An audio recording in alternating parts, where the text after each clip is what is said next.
सद्गुरु महाराज की जय। आइए आगे का सुनाती हूँ। सत्संग का जो समय हुआ करता, किसी कारणवश कभी कुछ विलम्ब हो जाने पर सत्संग प्रेमियों से क्षमा याचना कर लेते। ध्यान और सत्संग से जो समय बाकी बच जाता उसे अध्ययन कार्य में ही लगाकर रखते। इन 3 कामों को नित्य नियम पूर्वक करने में भी अनेक कठिनाइयों का सामना करना पड़ा।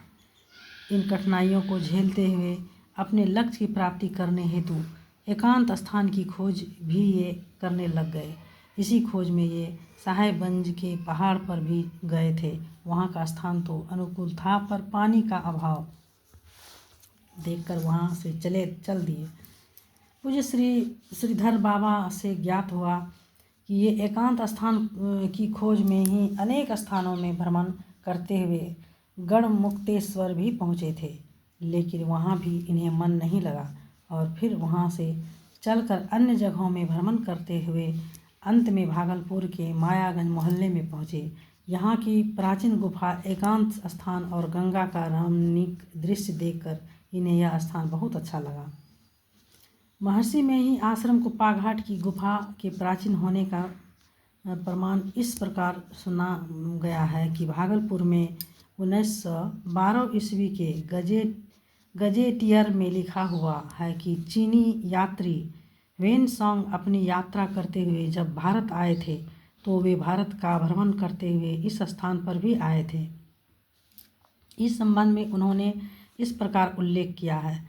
बरारी में गुफाएं हैं, उनमें ऐसे सिक्के पाए गए हैं जो ईस्वी सन के पूर्व शताब्दियों तक उत्तरी भारतवर्ष में प्रचलित थे। इनकी डायरी में गुफा के अंदर एक बैल रहने की भी चर्चा है, जो भगवान बुद्ध की वाणी से भी मिलती जुलती है कि जब भगवान बुद्ध अपने शिष्यों के साथ यहाँ पर आए हुए थे तो उन्होंने कहा था कि जब मैं बैल शरीर में था तो इसी गुफा में रहा करता था। ब्रिटिश साम्राज्य के समय इस गुफा की छानबीन करने के लिए 2 अंग्रेज इसमें प्रवेश किए थे, लेकिन लौटकर नहीं आए।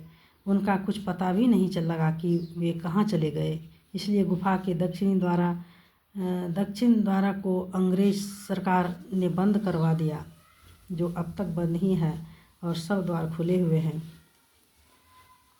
यह प्राचीन गुफा होने के कारण कुछ दूर तक जंगलों में घिरी हुई थी तथा इसमें बड़े बड़े सर्प और कुछ अन्य हिंसक जीव भी रहा करते थे।